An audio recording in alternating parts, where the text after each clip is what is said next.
ஜெர்மனிக்கு agency இல்லாமல் வர முடியுமா? So easy.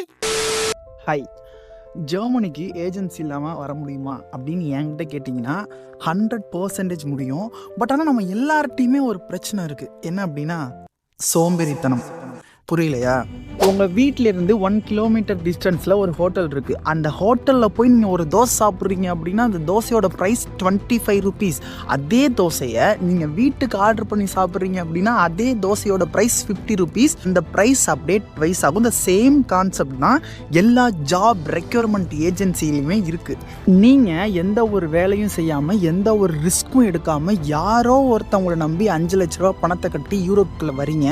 யூரோப் வந்ததுக்கப்புறம் 1 or 2 month ஆஃப்டர் உங்களோட மைண்ட் செட் எப்படி இருக்கும் அப்படின்னா, 5 லட்ச ரூபா நம்மளை ஏமாற்றிட்டாங்களே அப்படின்னு. ஆக்சுவலாக பார்த்தீங்கன்னா அது உண்மை கிடையாது.